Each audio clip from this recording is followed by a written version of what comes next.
और चारकोल वगैरह भी होते थे। क्योंकि खुले मैदान से शुरू में पिताजी ने मेहनत करके जो पैसा कमाया था उनको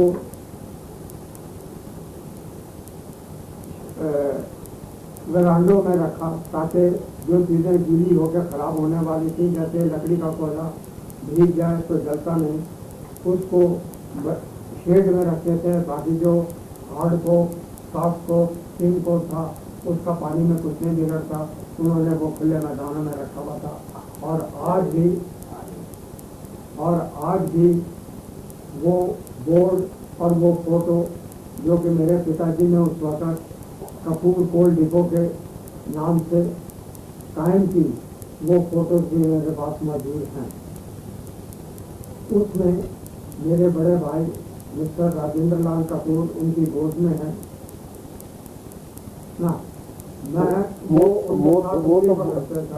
तो फोटो हमने देखी है, पर इस हादसे के बारे में आपका बचपन कैसे बीता वो थोड़ा सा बताओ। इस हादसे में वो बताओ ना, मैं बताता हूँ। इस हादसे में हम बाहर के हिस्से में रहते थे, जो कि मकान आजकल 112/72, 73, 74, 75, 76 और 81 हैं। वो जो डिमोलिश हुए हैं कथा सिंह से लिए गए। हाँ जी। और उससे पहले 181, 180 और 79 और 78 मकान जो कि ये रंगीले की प्रॉपर्टी के साथ रखते हैं, ये भी खुले मैदानों में हमारे पास थे। क्योंकि शुरू में पिताजी शुरू से ही पहले आर्य समाजी थे, फिर एक तब्दीली उनमें आई और वो सनातनी बन गए। और सामने घोसी मंडी वाले मुसलमानों को ये बर्दाश्त नहीं था कि एक हिंदू एक मुसलमान की प्रॉपर्टी खरीद कर मुसलमानों के बीच में धड़ल्ले और मजबूती से और शेर दिल होकर रहे। तो उन्होंने कई दफ़ा ये बगावत की कि हम इस हिंदू को मार पीट कर यहाँ से निकाल दें। मेरे पिताजी भी बहुत मौका शनास थे और उन्होंने उनके साथ मिलना जुलना शुरू कर दिया और उन्हीं की बातों को सुन के उन्होंने अपना भी प्लान तैयार किया।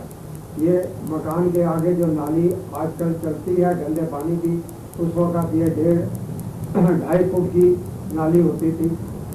जिस रात को उन मुसलमानों ने मेरे पिताजी पर हमला करना था, जो कि हम सामने कट्टा सिंह वाली प्रॉपर्टी मकानों में रहते थे और वहाँ पर म्यूनसिपल कमेटी की लालटेन जलती थी, तो उन्होंने उस अंधेरे में उन पर हमला करना चाहा। लेकिन मेरे पिताजी इतने होशियार थे कि उन्होंने हाथ में गंडासा लेके नाली के अंदर जाके रात को लेट गए। अंधेरे में उन लोगों ने ये समझा कि ये सोए पड़े हैं और घोसी मंडी के मुसलमानों ने आकर अल्लाह बोल के उन पर हमला करने की ललकार दी। पीछे से मेरे पिताजी ने गंडासा हाथ में ले लिया और एकदम आवाज़ दी कि मैं भी आ गया हूँ और कौन आता है, और गंडासा घुमाना शुरू कर दिया, जिसकी वजह से वो मुसलमान भाग के वहाँ से चले गए। वो शेरदिल इंसान थे, मुकाबला करना जानते थे, हारना नहीं सीखा था, और अगर मुसीबत भी आई है तो वो उस चीज़ को फेस करते थे और ये समझते थे कि वो मर्द ही क्या जो डर जाए माहौल के खूनी नाके से। जिस हाल में जीना मुश्किल है उस हाल में जीना लाजिम है। ये ज़रूरी है कि मुसीबतें इंसान पर आती हैं, कोई इंसान ऐसा नहीं है जिस पर मुसीबतें ना आए, लेकिन उनका मुकाबला करके ही आदमी आगे बढ़ता है।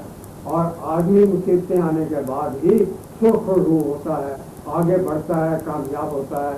और लगन से जो मेहनत की जाती है वो मेहनत परमात्मा उसका रिवार्ड देता है। इस तरह से मेरे पिताजी ने अपने आप को 1926 में अहाता AC कपूर एंड सन खरीद कर अपनी मेहनत और लगन से अपने आप को एस्टैब्लिश किया। और उसके बाद कोठी नंबर 113 1939 में नीलामे आम में खरीदी। इस कोठी की भी हिस्ट्री कुछ अजीब सी है, क्योंकि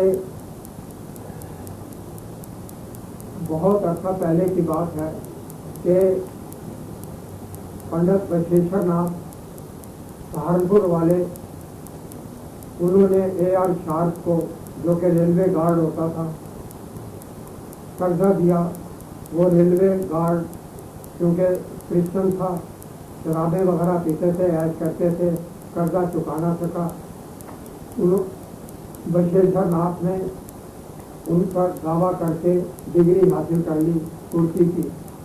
जमानत सरदार सेवा सिंह, जो के छोटे भाई होते थे सरदार बख्शीश सिंह, जिनकी के औलाद सरदार सज्जन सिंह और जिनकी माता हरबंस कौर आजकल हमारे पड़ोसी हैं, यहाँ रहते थे। ये सारी जायदाद जो कि 113 नंबर कोठी है, बाबू करतार सिंह की होती थी। और चूँकि उनके मरने के बाद उनके दोनों लड़के बख्शीश सिंह और सेवा सिंह अलग अलग हो गए। सेवा सिंह कोई कामयाब इंसान नहीं बना और उसने अपना हिस्सा, उसने जमानत दी AR शार्प को, लेकिन वो पैसा चुका ना सका। आखिरकार गवर्नमेंट अदालत के कोर्ट के ऑर्डर से ये प्रॉपर्टी नीलामी आम में गई और पिताजी ने ये प्रॉपर्टी कोठी नंबर 113 नीलाम में, जो कि कोर्ट के थ्रू हुई, उसको खरीद ली और ये कोठी उनके नाम से ही चली।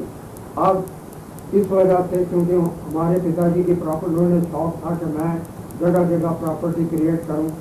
उन्होंने ये प्रॉपर्टी अप्रॉक्सीमेट, आज के ज़माने में उसका कंपैरिजन तो नहीं हो सकता, बट अप्रॉक्सीमेट कॉस्ट क्या रही होगी उस टाइम जब नीलामी में ली?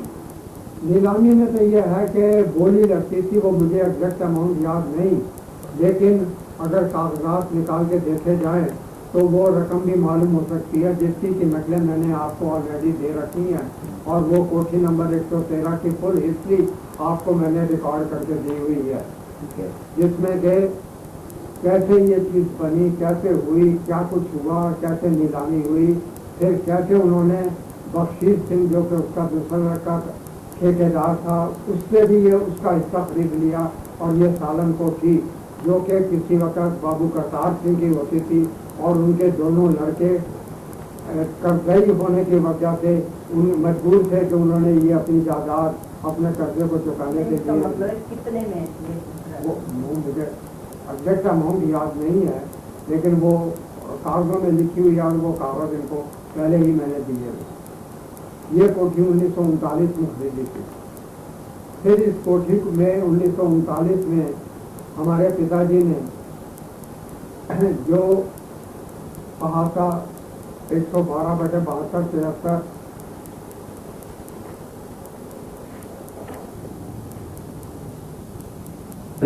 सिर्फ कहने का मतलब इतना है, वो भी बताओ कि जैसे नौकर ने जैब दिया था, पैसा आया था बहुत,